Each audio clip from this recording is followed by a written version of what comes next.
Kakdwip Virender বিদ্যানিকেতনের teacher in charge মাননীয় মিলন কান্তি পাল মহাশয়কে প্রকাশ্যে শারীরিক নিগ্রহ ও মারধরের অভিযোগ উঠেছে তৃণমূল কংগ্রেসের পঞ্চায়েত সদস্য ত্রিদীপ বারুইয়ের বিরুদ্ধে।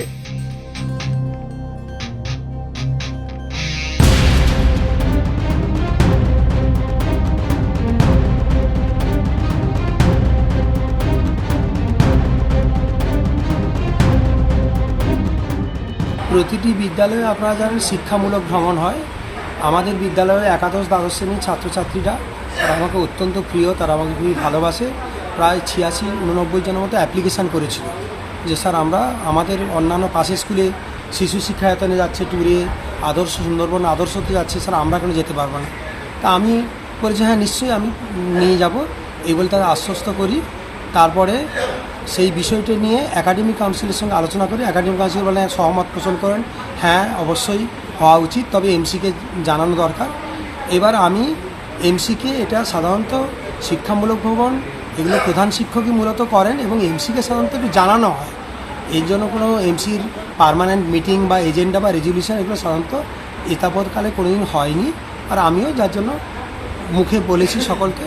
এবং এমসির যত শিক্ষা অনুরাগী ব্যক্তিত্ব ছিলেন দুজন, তার মধ্যে একজন পঞ্চায়েত প্রধান দেবকুমার দাস, দেবপ্রসাদ পণ্ডা, এরা সকলে রাজি। একজন অভিভাবক প্রতিনিধি লক্ষণ বাহাদুর, এরা সকলে আমাকে হ্যাঁ বলেছেন। কিন্তু শুধুমাত্র রাজি নয়, দেখা যাচ্ছে বিদ্যালয়ের প্রেসিডেন্ট ত্রিদীপ বারুই এবং তার সঙ্গে আরেকটি অত্যন্ত প্রতিক্রিয়াশীল শিক্ষক, তার নাম হচ্ছে দিব্যেন্দু পুরকাইত, এরা অহরহ আমাকে বাধা দিচ্ছে এবং ছাত্রদেরকে বারবার করে বোঝাচ্ছে, কিন্তু ছাত্ররা সেটা শোনেনি। ছাত্ররা আমার সঙ্গে একসঙ্গে থেকে তারা টাকা কালেকশান করা, টিকিট কাটা, কনসেশনে সব কিছু হয়ে গেছে। এবং গত বছর যিনি ট্যুর করেছিলেন তার মাধ্যমেও অলরেডি বিভিন্ন জায়গায় বুকিং হয়ে গেছে। আজকে হঠাৎ করে বিদ্যালয়ের প্রেসিডেন্ট এটি কাগজে লিখে নিয়ে চলে এসেছেন, বিভিন্ন মিথ্যা কথা লিখে আপনি এমসির পারমিশন ছাড়া ট্যুরের জন্য টাকা পয়সা কালেকশান করেছেন, আর আরও বিভিন্ন কিছু এমসিতে আলোচনা হয়, এমসির সিদ্ধান্ত হয়নি ইত্যাদি ইত্যাদি, ওই এমসির মিটিংয়ের সিদ্ধান্ত ইত্যাদি বিভিন্ন রকম মিথ্যা কথা লিখেছে। তখন আমি বললাম যে এটা তো আমি রিসিভ করে দেবো না।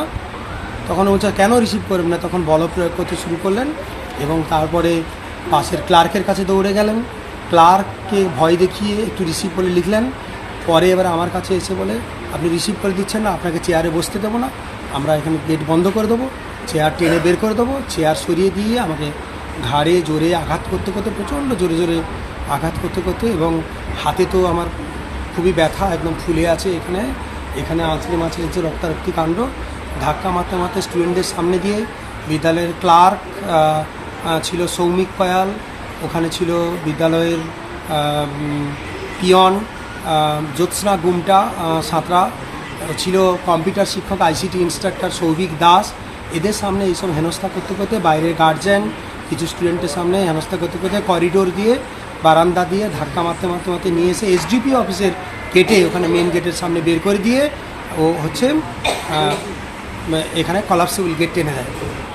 পরবর্তী সময়ে আমি সঙ্গে সঙ্গে আমি আর পাচ্ছিলাম না, হসপিটালে ভর্তি হয়ে মাথা ভীষণ যন্ত্রণা, তুলতে পারছি না এবং হাতে ব্যথা আর মাথা ঘুরছে, প্রচণ্ড হাই প্রেশার হয়ে গেছে, হসপিটালে ভর্তি হয়েছি।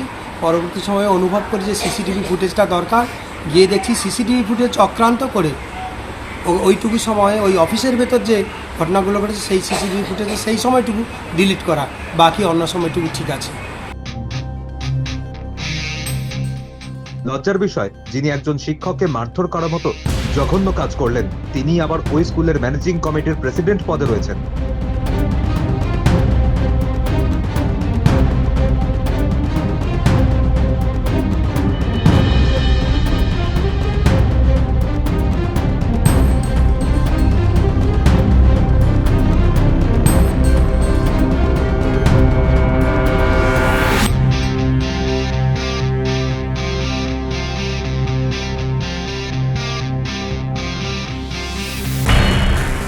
আমি স্যার আমাকে মারতে চাইছিল, আমি ঠেকাচ্ছিলাম। স্যার আপনাকে মারছিল, কারণ কি হঠাৎ কেন মারলেন? উনি হচ্ছেন বর্তমানে একটা ভবনের নামে টাকা তুলছে, সেই টাকা তুলতে গিয়ে উনি হচ্ছেন কোনো এমসির কোনো রিপোর্ট নেননি। রিপোর্ট পারমিশন নেয়নি, সেটা আমি একটা রিসিপ্ট নিতে গেছিলাম, ক্লার্ক রিসিপ্টটা দেয়, কিন্তু ওনার কাছে রিসিপ্ট সিল আনতে যাওয়ার পর উনি কাগজটা মুড়ে ফেলে দেন। এবং তারপরে আমি যখন তুলতে গিয়েছিলাম এবং আমি বললাম আপনি সই করে দিন, তখন উনি আমাকে ফেলে দেন। এই হচ্ছে কথা। একজন শিক্ষকের উপর এই ধরনের হামলা প্রমাণ করে তৃণমূলের নেতারা শিক্ষা প্রতিষ্ঠানকেও ছাড়ছে না। এর থেকে প্রমাণ হয় এই তৃণমূলের সরকার কোনো রকমভাবে শিক্ষিত সমাজের পক্ষে নয়। এরা শিক্ষক বিরোধী। এর আগেও বিগত দিনে দেখেছি শিক্ষকদের চাকরি চুরি এরা করেছে, তেমনিভাবে শিক্ষকদেরকে নিগ্রহ বিভিন্ন জায়গায় এরা করছে। তারই একটা ন্যূনতম নিদর্শন কাকদ্বীপের ঘটনা। আর সবথেকে বড় কথা, এই শিক্ষিত সমাজকে এবার চিন্তা করতে হবে যে আগামী দিনে এরা প্রতিবাদের রাস্তায় হাঁটবেন নাকি তৃণমূলের তত্ত্বাবধানে এনারা চাকরি করবেন।